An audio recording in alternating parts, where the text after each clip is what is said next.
Recording in progress.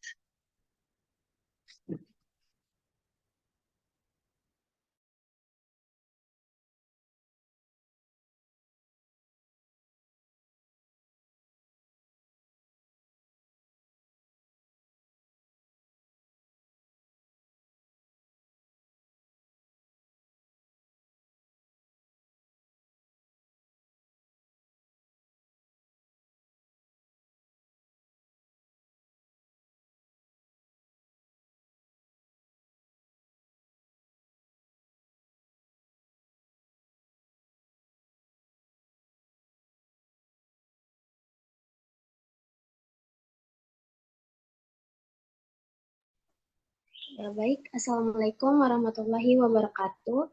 Selamat pagi kepada Ibu Ika Lestari selaku dosen pengampu mata kuliah Inovasi Pendidikan, dan selamat pagi untuk teman-teman semua. Pertama, marilah kita panjatkan puji dan syukur atas kehadirat Allah Subhanahu wa Ta'ala yang telah memberikan kita kesehatan sehingga kita dapat mengikuti pembelajaran hari ini. Saya Tiara Salsabila Azahra selaku moderator yang akan memimpin jalannya diskusi hari ini. Yang mana hari ini kita akan membahas mengenai proses pengambilan keputusan. Adapun anggota kelompok 1 yang pertama itu Vela Azhara Falah, lalu ada Syifa Fauzia Aif, ada Karisma Tria Azahra, ada Indah Rika Handayani, dan saya sendiri Tiara Salsabila Azahra. Langsung saja ke sesi penyampaian materi. Untuk materi pertama, saya persilahkan Syifa untuk memaparkan materi. Terima kasih, Tiara. Selanjutnya, kita akan membahas pengertian dan juga contoh dari proses pengambilan keputusan. Boleh di next?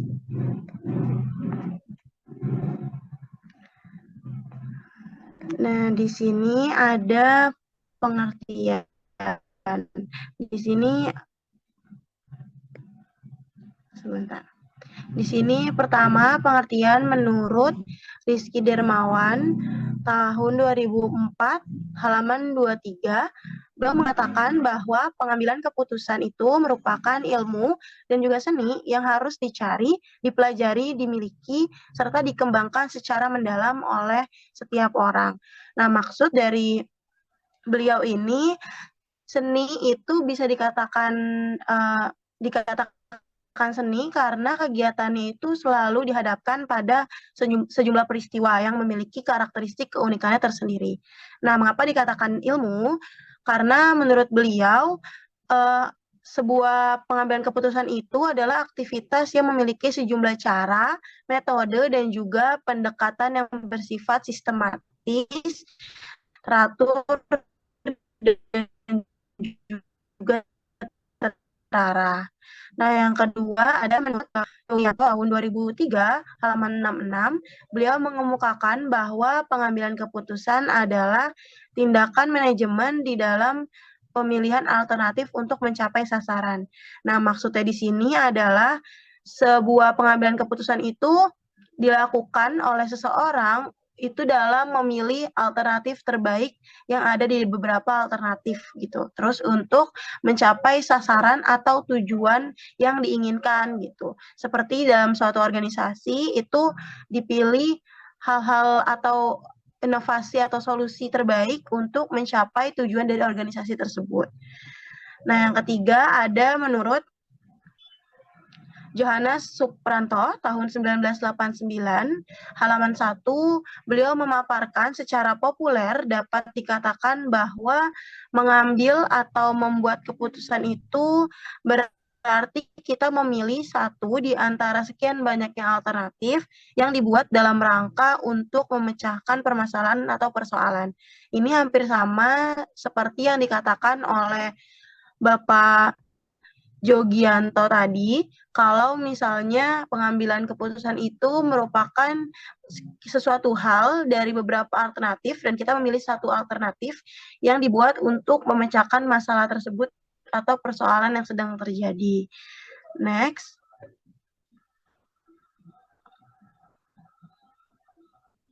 Nah, di sini bisa disimpulkan bahwa proses pengambilan keputusan sendiri itu memiliki arti bahwa satu tindakan yang akan dialami oleh setiap manusia dalam menentukan suatu pilihan atau alternatif terbaik dari beberapa pertimbangan tertentu untuk memecahkan beberapa permasalahan yang ada gitu. Jadi di sini seperti yang kita tahu bahwa setiap manusia itu pasti memiliki permasalahan yang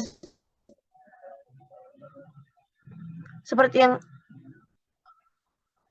yang kita tahu bahwa setiap manusia itu pasti memiliki atau mengalami suatu permasalahan.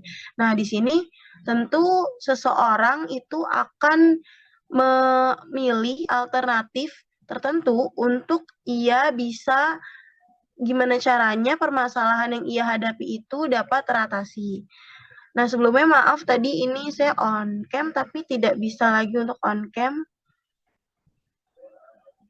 karena host telah menonton. Oke, terima kasih. Terus habis itu di sini maksud dari pengertian-pengertian tadi bisa disimpulkan di yang seperti ini kalau misalnya keputusan itu memang pasti dalam setiap hidup manusia itu pasti akan mengambil sebuah keputusan dalam hidupnya. Nah, tapi di mana di sini tuh kita memiliki beberapa alternatif yang memang akan kita pilih hanya salah satu saja untuk dijadikan sebuah solusi atau sebuah jalan keluar yang nantinya itu akan menyelesaikan masalah yang kita alami seperti itu. Nah, next. Selanjutnya untuk contoh sendiri akan dijelaskan oleh rekan saya Tiara. Kepada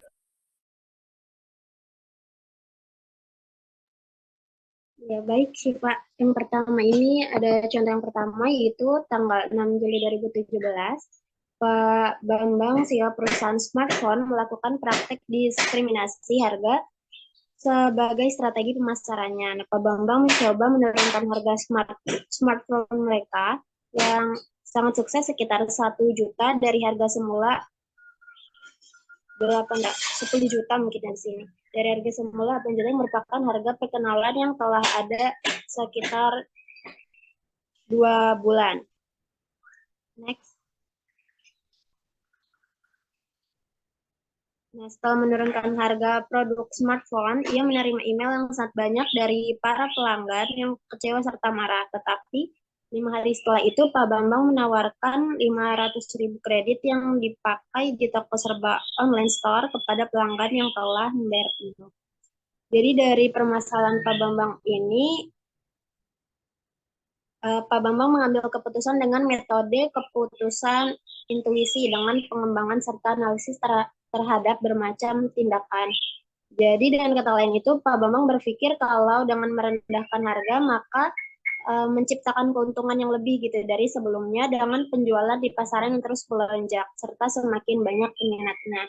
Sebab smartphone ini dijual dengan harga murah, dengan itikat buat mempromosikan lebih luas produk, supaya dikenal oleh masyarakat yang lebih luas. Nah, semakin banyak pengguna, maka akan populer produk tersebut, serta nantinya produk ini pantas dijual dengan harga yang tinggi. Next.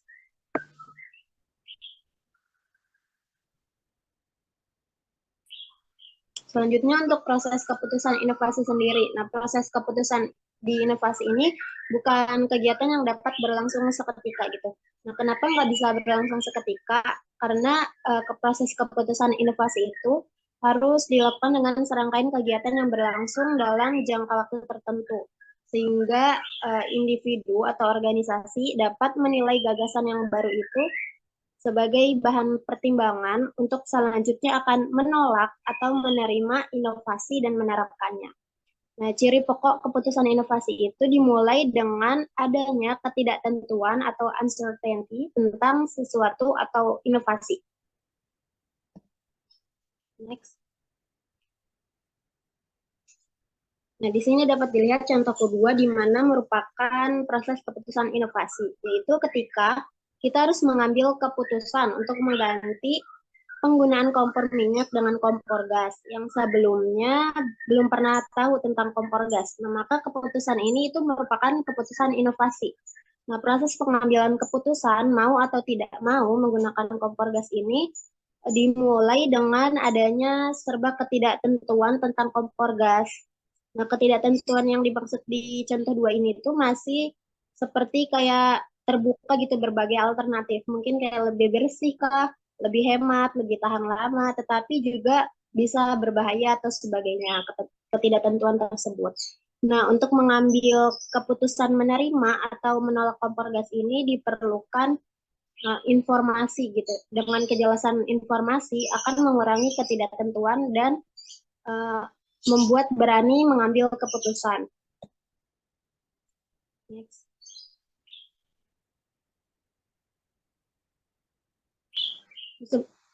Sebelumnya saya juga mau menambahkan sedikit mengenai keputusan inovasi di bidang pendidikan itu dalam pembelajaran. Kita bisa contohnya itu peralihan dari yang pembelajaran itu dilakukan manual, terus sekarang bisa menggunakan komputer sebagai salah satu media pembelajaran. Bisa juga menggunakan media sosial seperti Edmodo atau Google Classroom. Selanjutnya, nah, untuk materi selanjutnya mengenai model proses pengambilan keputusan akan dijelaskan oleh Karisma. Pada Karisma dipersilahkan. Baik, terima kasih Tiara. Ya, selanjutnya kita akan membahas mengenai model proses pengambilan keputusan. Boleh di next. Menurut Roger, proses keputusan inovasi itu terdiri dari 5 tahap, yaitu ada tahap pengetahuan, tahap bujukan, kemudian ada tahap keputusan, tahap implementasi, dan yang terakhir yaitu tahap konfirmasi. Boleh di next. Nah, tahapan yang pertama yaitu tahapan pengetahuan atau tahapan knowledge. Nah, proses keputusan inovasi itu dimulai dari tahap pengetahuan, yaitu tahap pada saat seseorang menyadari adanya suatu inovasi dan ingin tahu bagaimana fungsi inovasi tersebut. Pengertian menyadari dalam tahapan knowledge ini bukan memahami, tetapi membuka diri untuk mengetahui inovasi. Seseorang menyadari atau membuka diri terhadap suatu inovasi tentu dilakukan secara aktif, bukan secara pasif. Kemudian seseorang menyadari perlunya mengetahui inovasi biasanya itu berdasarkan pengamatannya tentang inovasi tersebut sesuai dengan kebutuhannya kah, atau dengan minatnya, atau mungkin juga dengan kepercayaannya. Misalnya pada acara siaran televisi disebutkan berbagai macam acara, misalnya salah satunya menyebutkan bahwa pada jam 19.30 akan ada siaran tentang metode baru cara mengajar berhitung di sekolah dasar. Nah, misalkan guru A yang mendengar dan melihat acara tersebut, kemudian sadar bahwa ada metode baru tersebut. Maka pada diri guru A tersebut ini sudah mulai proses keputusan inovasi pada tahap pengetahuan. Sedangkan guru B, walaupun mendengar dan melihat acara TV tersebut, guru B ini tidak ada keinginan untuk tahu, maka belum terjadi proses keputusan inovasi. Seperti contoh tadi, guru A tersebut berarti ia ingin tahu bagaimana metode baru berhitung karena ia memerlukannya sesuai dengan kebutuhannya. Adanya inovasi menumbuhkan kebutuhan karena kebetulan ia merasa butuh gitu. Tetapi mungkin juga terjadi bahkan karena seseorang butuh sesuatu, maka untuk memenuhinya diadakan inovasi. Boleh di next. Tahapan yang kedua yaitu tahapan bujukan atau persuasion. Pada tahap persuasi ini, dari proses keputusan inovasi, seseorang membentuk sikap menyenangi atau tidak menyenangi terhadap inovasi. Jika pada tahap pengetahuan proses kegiatan pengetahuan tadi itu yang terlibat itu adalah kognitifnya, pengetahuannya. Nah, sedangkan di tahapan bujukan ini atau persuasion itu yang terlibat itu adalah si afektifnya, perasaannya gitu. Nah, seseorang tidak dapat menyenangi inovasi sebelum ia tahu lebih dulu tentang inovasinya.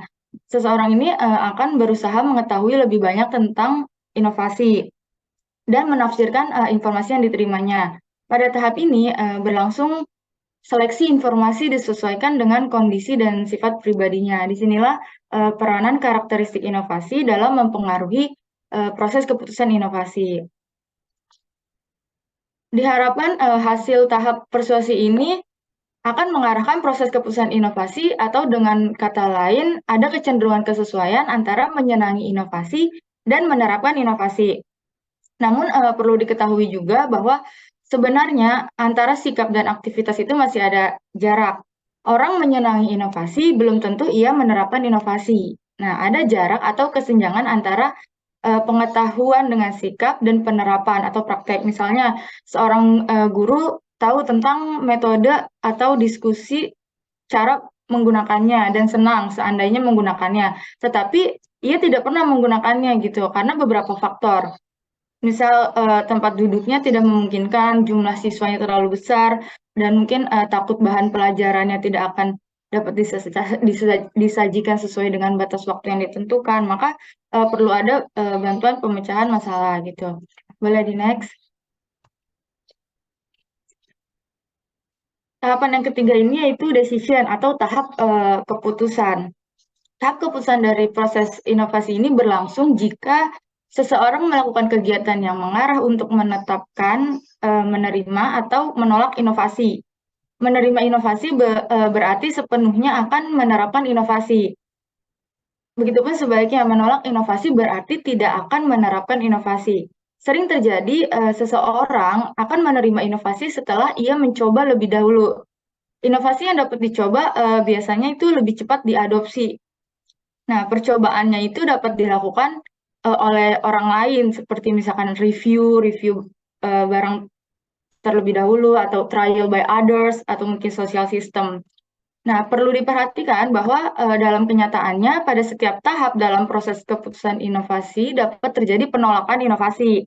Misalnya, penolakan dapat terjadi pada awal tahap pengetahuan, atau mungkin juga bisa terjadi pada tahap persuasi, atau mungkin juga terjadi setelah tahap konfirmasi gitu dan sebagainya. Boleh di next. Nah, ada dua macam penolakan inovasi. Yang pertama yaitu ada penolakan aktif atau active rejection. Artinya penolakan inovasi setelah melalui proses pertimbangan atau melalui proses pertimbangan untuk menerima inovasi, atau mungkin seseorang sudah mencoba lebih dahulu inovasi tersebut, tetapi keputusan akhirnya itu menjadi menolak inovasi tersebut. Yang kedua yaitu passive rejection atau penolakan pasif, artinya seseorang tanpa mempertimbangkan inovasi tersebut, tanpa pikir panjang inovasi tersebut, lalu menolaknya gitu. Jadi next. Oke, baik. Yang selanjutnya akan dipaparkan oleh Indah Rika. Kepada Indah, dipersilakan. Oke, ini ada tahap implementasi. Tahap implementasi dari proses keputusan inovasi terjadi apabila seseorang menerapkan inovasi. Nah, dalam tahap implementasi ini berlangsung keaktifan baik mental maupun perbuatan. Nah, pada umumnya implementasi tentu mengikuti hasil keputusan inovasi, tetapi dapat juga terjadi karena hal sudah memutuskan menerima inovasi tanpa diikuti dari ada implementasi. Biasanya hal ini terjadi karena fasilitas penerapannya tidak tersedia. Nah, kapan tahap implementasi ini berakhir? Tahap implementasi ini terjadi dalam waktu yang cukup lama. Nah, biasanya tahap implementasi inovasi berakhir jika inovasi itu sudah melembaga atau sudah menjadi hal-hal yang bersifat rutin.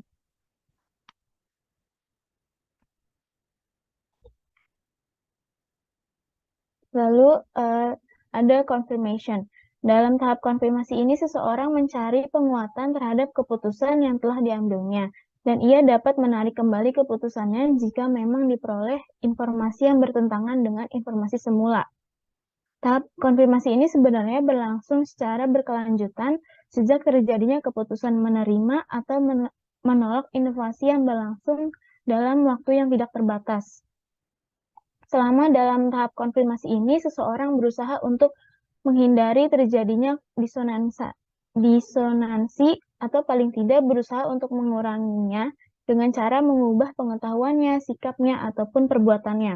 Nah, disonansi sendiri itu adalah perasaan tidak suka yang mendorong orang untuk melakukan hal-hal yang tidak dapat diukur. Lalu ada tipe keputusan inovasi yang akan dipaparkan oleh teman saya. Nah, selanjutnya ada tipe keputusan inovasi. Boleh di next. Menurut Rusdiana, tipe keputusan inovasi sendiri ada 4. Di antaranya yaitu ada keputusan inovasi opsional.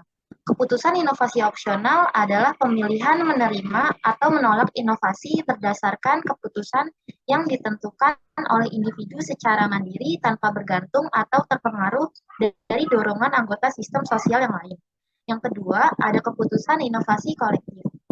Keputusan inovasi kolektif sendiri adalah pemilihan untuk menerima atau menolak inovasi berdasarkan keputusan yang dibuat secara bersama-sama dengan kesepakatan antar anggota. Yang ketiga, ada keputusan inovasi otoritas. Keputusan inovasi otoritas sendiri adalah pemilihan untuk menerima atau menolak inovasi berdasarkan keputusan yang dibuat oleh seseorang atau sekelompok orang yang mempunyai kedudukan, status, wewenang, atau kemampuan yang lebih tinggi daripada anggota yang lainnya. Dan yang terakhir, ada keputusan inovasi kontingensi. Keputusan inovasi kontingensi sendiri adalah pemilihan menerima atau menolak suatu inovasi dapat dilakukan setelah ada keputusan inovasi yang mendahulunya.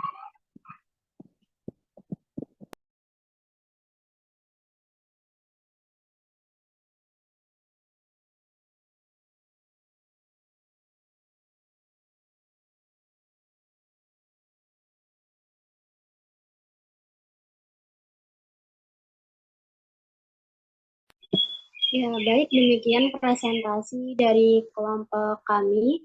Jika ada teman-teman yang ingin bertanya, menanggapi, atau menambahkan materi yang sudah ada, dipersilakan.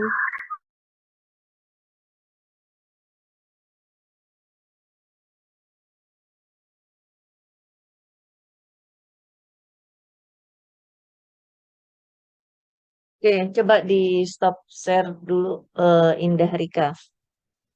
Tadi Ibu memang mematikan videonya Siva ya, karena suara di Ibu nerimanya jelek, putus-putus suara Siva. Kita sekarang coba mengarah kepada bagan yang tadinya Ibu kira ada di kelompokmu, tapi ternyata belum disampaikan ya. Sedikit saja memberitahu penambahan dari Ibu. Ini adalah bagan dari tipe pengambilan keputusan.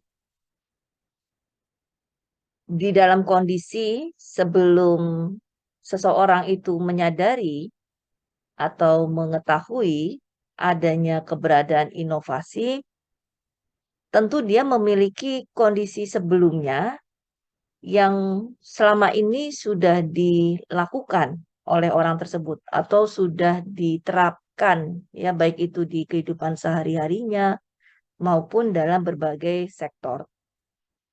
Dan orang tersebut atau masyarakat juga sudah memiliki pengalaman dengan metode, ide, atau cara yang selama ini sudah digunakan sebelumnya. Kenapa mereka akhirnya biasanya orang atau masyarakat itu sulit pindah dari inovasi yang sudah digunakan sebelumnya oleh mereka? Karena memang pada dasarnya itu sudah disesuaikan dengan kebutuhan atau dianggap sudah mampu memecahkan masalah yang dihadapi oleh mereka. Ya, contohnya misalkan saja seperti tadi yang dikemukakan oleh kelompok. Kelompok membuat contohnya itu adalah minyak kompor dengan kompor minyak dengan kompor gas. Kondisi sebelumnya bagaimana? Masyarakat cenderungnya waktu itu sudah terbiasa dengan kompor minyak ya. Belum ada kebijakan dari pemerintah terkait mengenai kompor gas. Pengalamannya sudah bertahun-tahun masyarakat Indonesia menggunakan kompor minyak. Kompor minyak juga sebuah inovasi. Inovasi dari proses pembakaran dengan kayu bakar misalkan ya, lalu kemudian dia beralih ke kompor minyak. Kenapa ada kebutuhan pada saat itu? Karena dianggapnya kayu bakar itu sulit dicari. Sumber dayanya menjadi terbatas. Sehingga akhirnya para change agent atau agen pembaharu di dalam bidang apa namanya BBM ya menganggap bahwa tidak efisien kalau kita menggunakan kayu bakar. Lalu kemudian dia membutuhkan suatu inovasi di mana orang ketika memasak itu tidak membutuhkan bahan yang sulit dicari, tidak membutuhkan bahan yang berat ya, lalu menggunakannya juga sulit, maka lahirlah inovasi kompor minyak. Pada saat itu pertanyaannya adalah apakah mampu menjawab kebutuhan atau permasalahan yang waktu itu dihadapi oleh masyarakat? Jawabannya bisa. Sehingga akhirnya lambat laun semua masyarakat sudah beralih ke kompor minyak karena kompor minyak dianggap sudah memenuhi kebutuhan, sudah memecahkan permasalahan yang dihadapi. Nah, berikutnya ini adalah kepekaan inovasi. Kepekaan inovasi itu apa? Kepekaan inovasi itu bahwa orang itu mau mengetahui adanya inovasi yang terbaru. Tetapi ketika orang itu tidak mau mengetahui, bahkan tidak menyadari akan adanya inovasi, maka tidak bisa kita mulai yang namanya tahap pengetahuan. Dia merasa bahwa baik-baik saja dengan kondisi sebelumnya, ya. Dia merasa pengalamannya selama ini menggunakan kompor minyak jauh lebih aman daripada kompor gas, ya yang beleduk misalkan segala macam.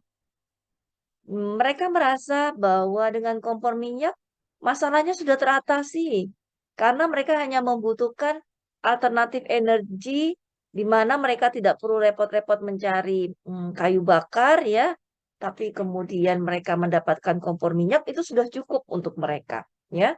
Dan mereka tidak membutuhkan yang lain karena merasa tiga faktor ini sudah terpenuhi oleh mereka sehingga kepekaan inovasinya juga menjadi rendah. Ibu belum tahu ya, apakah Anda sudah lahir atau belum pada saat itu? Ketika pemerintah mengeluarkan kebijakan untuk pergantian, dimulai dari kompor minyak ke kompor gas, sempat yang namanya minyak tanah itu sulit dicari. Masyarakat-masyarakat di daerah yang mereka tidak mau berubah, tidak mau melakukan penerapan untuk kompor gas, itu sempat antri seperti kalau antri bantuan ya mereka berderet bawa dirjen apa besar-besar karena memang anggapannya begini belum belum menggunakan kompor gas tetapi media itu kalau ini saluran komunikasi ini berkaitan dengan medianya media itu sudah memberitakan bahwa kejadian A terdapat kompor gas yang meledak, kejadian B kompor gas yang mini meledak segala macam. Sehingga para masyarakat pada saat itu dia tidak akan bisa masuk kepada tahapan yang lainnya karena sudah diberikan dampak akibat ketika dia memilih satu inovasi tersebut. Seyogianya, ketika kita ingin orang itu menerapkan inovasi yang kita miliki, dihindari dampak-dampak atau efek akibat yang timbul dari inovasi tersebut. Ya ceritanya kalau bahasa kasar ceritanya bagus-bagus aja. Kalau yang berkaitan dengan efeknya keselamatan manusia, lalu akan bisa mengakibatkan kematian, ya orang akan cenderung takut.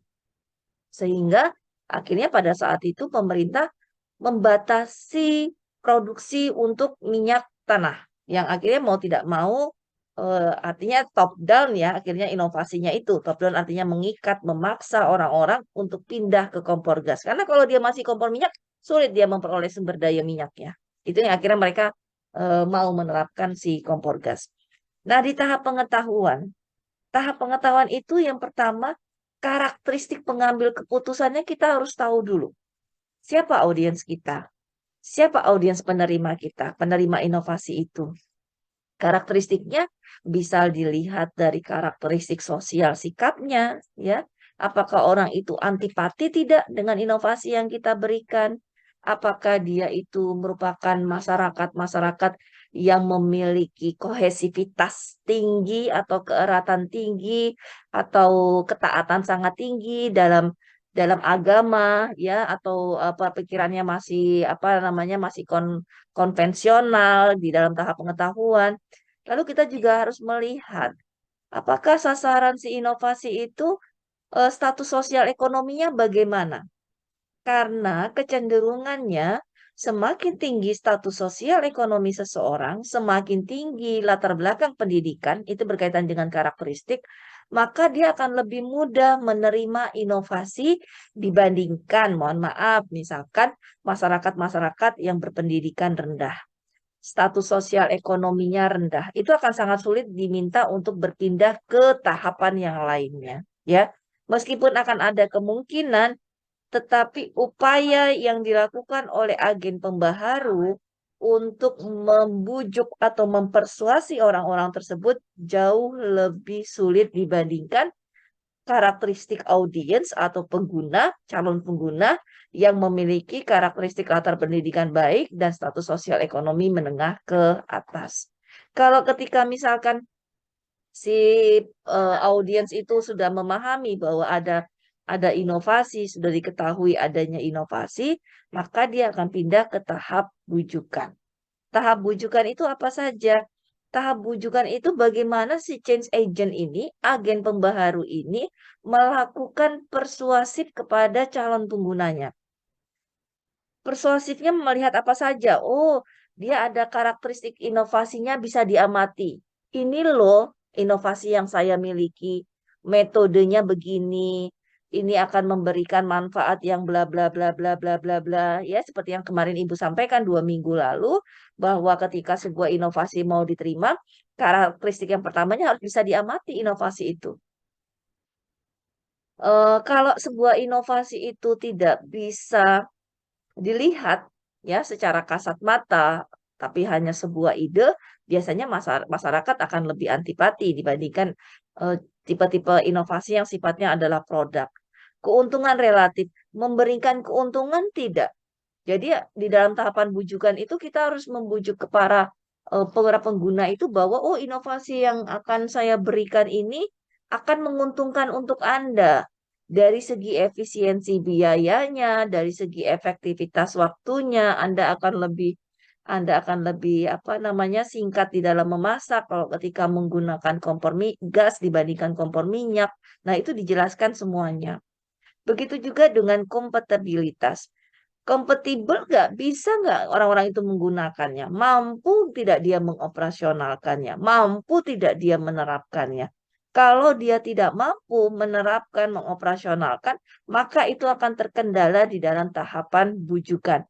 Sehingga orang-orang atau change agent atau agen pembaharu yang memang memiliki tugas untuk menyebarkan sampai orang itu penggunanya bisa menerapkan inovasi tersebut, harus memiliki kemampuan interpersonal yang baik, keluasan, kesabaran, karena mereka akan menghadapi berbagai macam karakteristik si penggunanya. Ya, nanti di pertemuan berikutnya kita akan melihat tipe-tipe adoptor dari inovasi itu seperti apa.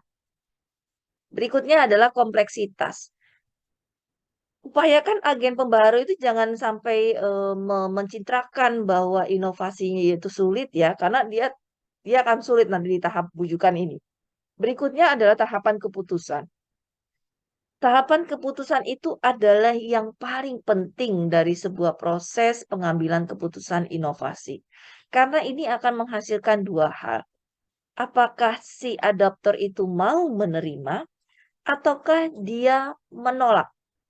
Kalau seumpamanya, oh saya mau coba dulu, kira-kira inovasi ini sepertinya sesuai untuk saya, ya.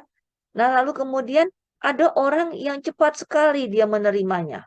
Begitu dia rasakan, dia terapkan, enak, lebih mudah pekerjaannya sesuai dengan kebutuhannya, dia akan tetap menerima itu, ya, tidak akan berubah.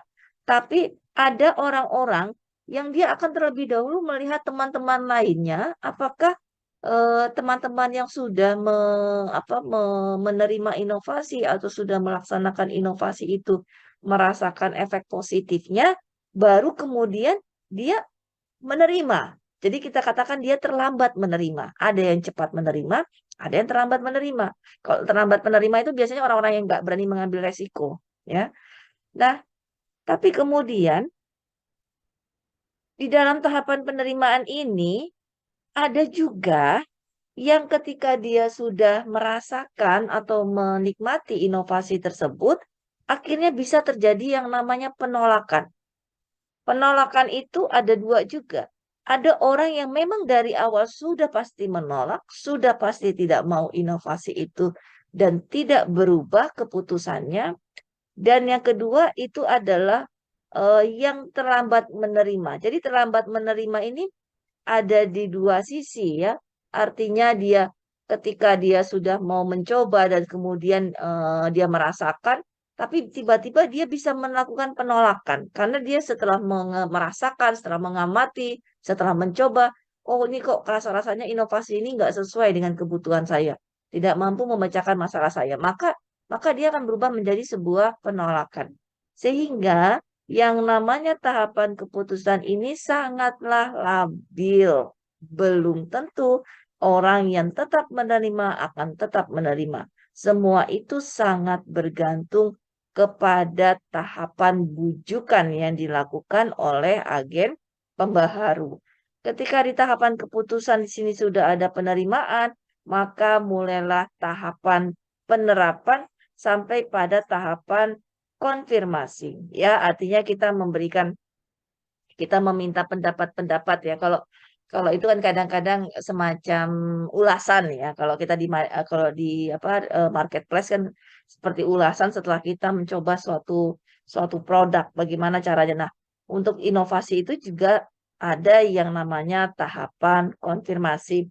Dan semua ini tidak lepas dari yang namanya saluran komunikasi di dalam proses pengambilan keputusan ya. Jadi nanti kalau ketika ujian ada terkait hal ini, Ibu minta itunya yang Anda kemukakan. Nah, prinsip-prinsip umum tentang orang yang awal mengetahui inovasi biasanya memiliki pendidikan formal yang jauh lebih baik dibandingkan orang lain, yaitu memiliki status sosial ekonomi yang lebih tinggi. Dia sering melek media. Kalau bahasa kita adalah literasi digitalnya baik. Dia memiliki melek media yang baik, ya. Lalu kemudian dia memiliki interaksi sosial dengan teman-teman banyak, dengan teman-teman dalam jumlah banyak daripada dia memiliki lingkup pertemanan yang sempit, ya. Apa namanya? Dia ada kemungkinan bisa berhubungan dengan si change agent, agen pembaharunya untuk menanyakan mengenai produk dan segala macam, ya. Lalu adanya lebih partisipasi sosial serta lebih modern. Biasanya adalah orang-orang yang seperti itu, orang-orang yang memiliki prinsip umum ini yang mengetahui tentang inovasi terlebih dahulu dibandingkan kelompok lainnya. Dan biasanya juga prinsip-prinsip ini juga akan mempengaruhi penerimaan orang tersebut terhadap inovasinya. Ketika orang itu tidak memiliki pendidikan formal yang baik, tidak memiliki status sosial ekonomi yang baik, dia tidak memiliki tidak pernah berhubungan dengan media atau tidak pernah itu ya terlibat di dalam media sosial ataupun media lainnya, jadi dia akan semakin susah mengetahui adanya inovasi dan akan semakin susah juga si agent itu me, mempengaruhi orang itu untuk menerima si inovasi. Kira-kira begitu dari Ibu tambahannya. Jadi nanti kalau itu wajib ada bagan itu ya. Tadi bagannya belum dijelaskan oleh kelompok. Sampai di sini ada pertanyaan, silakan.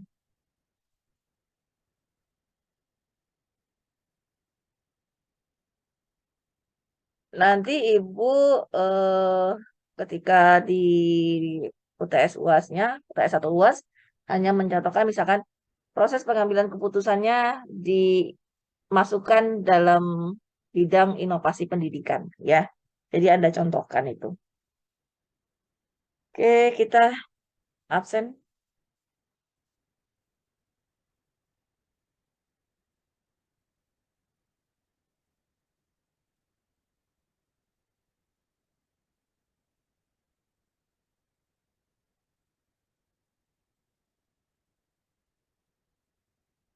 Salwa Fahriah hadir.